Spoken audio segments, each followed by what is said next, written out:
So my first question is actually to Hardy, just to following up a little bit. So we were talking about, both front office, how AI is changing, in advisory or the chatbot, although you're not a big fan, or in the middle office, how it helps with, KYC, ML, or in the back office and with the analysis. So which part do you think the AI is actually transforming in a faster sense or in a more impactful way? Do you think it's the front or the middle or the back? So I think, first of all, I don't think any process is on a single basis they're critical to a bank. I mean, all these processes are critical, but there's no one single process say, hey, I changed it and we make a better bank, right? But I think generally there are two things that automation technology can do. One is on how to facilitate different handling of conversations or different handling of informations. And that is like all these like RPA solutions coming up. The other side is on how you use NLP technology to change tests. And I think if you look into the banking world, asset management industry world, right? When we look into different use cases, that we usually select a use case which comes with more paperwork.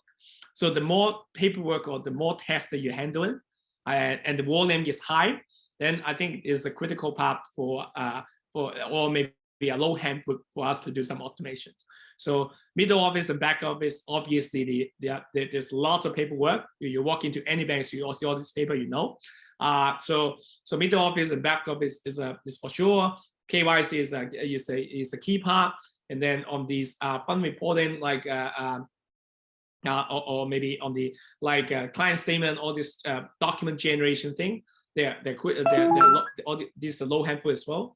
On the front office side, a lot of people think about like how to write algo and like how to use generate signal for trading, that sort of thing.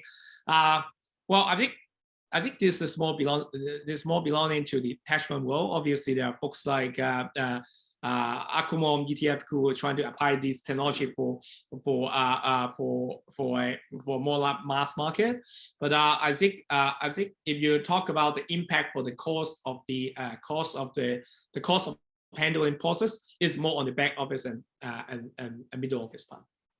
I see. So the cost reduction really is a very great incentive for those to really drive the AI. So it's great. Next question is for you, Hugo. I love ETFs, don't get me wrong. I love it. I think it's actually a better way for it beats many of those active asset managers. So I believe it's actually very, very useful. But in your eyes, and as we mentioned, we see a lot of newcomers in this, allow me to put it, in the fintech world about like how to invest, how to advise people to invest. What do you see is really like the future of wealth management? Wow, that's a big question. I think the futures of the wealth management business is going to be, technology is going to be definitely going to be the driver of the, the management, and also how we distribute the investment advice, right? So traditionally, I used to work in Dreyfus in New York. When I first started my first job, it was at Dreyfus, New York. It's a huge mutual fund office. And it was actually part of this huge financial corporation called Bank of New York Mellon Financial Corporation. And underneath, the Bank of New York Mellon, it has many different like mutual fund families. I work in one of the mutual fund families called Dreyfus.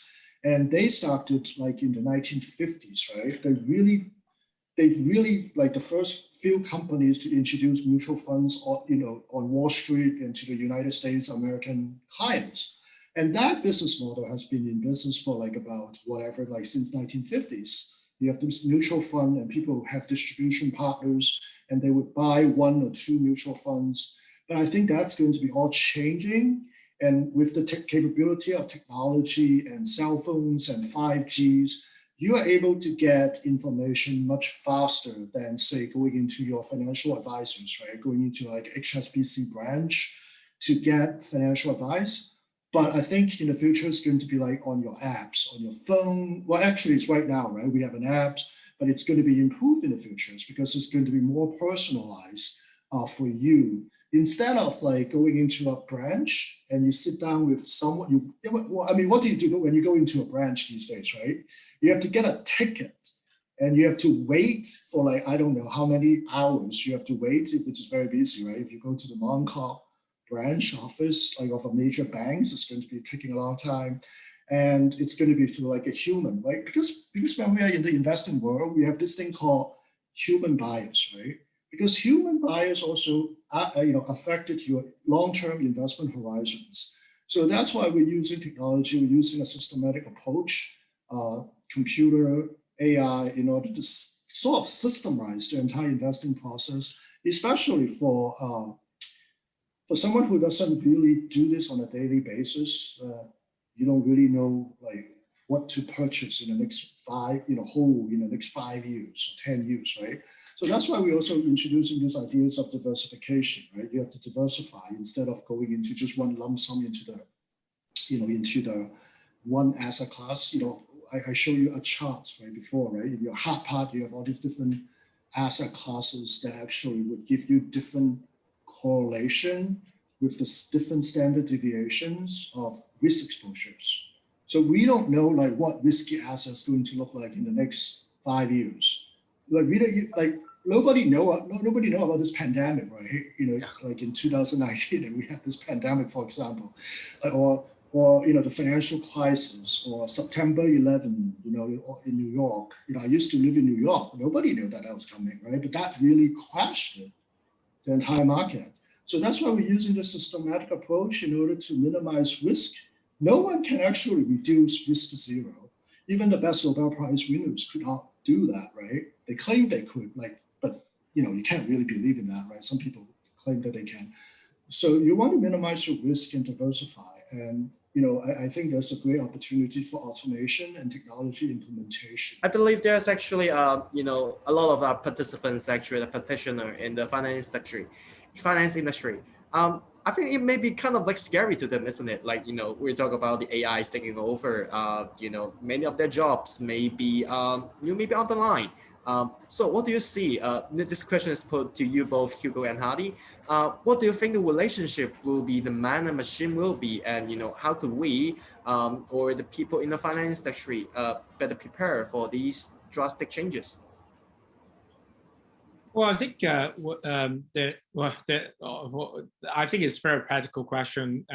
Even like 3-4 years ago when we started this company, we were like fund manager, we were like portfolio manager in IBM, but then we know some technology, but we are not PhD in any university, right? So I think one of the key is that I think it's quite impossible for us to start at our 25 or 30 years old, or even 35 years old, to start a PhD degree and try to go to launch some academic paper on technology and how is this going to change the world. But I think the world in the future, the most valuable guy is going to be the guys who leverage the marginal change in the technology in the real life challenge. So, for example, I mean, like NLP is a very hot topic in the last few years. Where I personally read quite a lot of NLP paper, and every new paper that launched, it means that there's some new breakthrough in this technology, and then I can think of like what's the use case of this new change in technology, right? So, for example, 2 years ago, NLP finally the accuracy surpassed the normal human level. We call that a superhuman performance. So that means that finally the accuracy of NLP model can be comparable to human, and we think that's going to change a lot of things, because previously so for banks, right, or for any use case, if you are not as good as the average human, your accuracy is not high enough. Why do I want to switch the machine? I want to get expensive human to do that. And by the way, a lot of these machines, they're not cheap. I mean, we spend like several million honky every year just for the maintenance of the server. So I would say machine is not completely cheap. So cost reduction is one thing, but how we leverage the actual technology to apply new use case, that's going to be the most difficult part and most valuable part for any like finance participant. What are the benefits or risks of using AI investing and how you tackle that risk? Hugo, I think questions for you. Oh, in investing, yeah, definitely automation. And because investing, you use a lot of data. You look at we call it back testing, and in back testing you test a lot of different data points. In the Hong Kong market, we back test like 20 U's, and in the United States market, we back test more than 50 U's, 100 U's. So that's a lot of data, and we use automation. We use systematic approach in order to generate the necessary results and test using like multi-color simulations, backtesting different data, entry points, and also look at risk. What's the drawdown, right? When you have some sort of crisis, and when you have this drawdown of say 20% in the market, like what's going to happen to your other asset classes, right? As I said before, right, in your hard parts, you have all these different asset classes that potentially can absorb the risk in your like stock portfolios, right? You have a fixed income portfolio. We don't know what's the next crisis. I don't think AI can ever predict like the next crisis in the financial market or in a systematic crisis. So that's why we have to be prepared, and we also want to look at the long-term growth.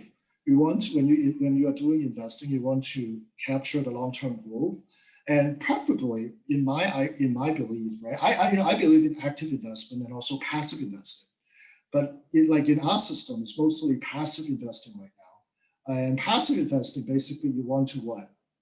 Capture the market returns. At least you want to capture the market returns. Let's just say, for example, the S&P 500, you want to capture the average market returns in the past 10 years of 15%, 14% or whatever, depending on if you have technology focus, right? If you have technology focus, you can go up to 18% annualized. So at least you want to capture that market return and also minimize your risk.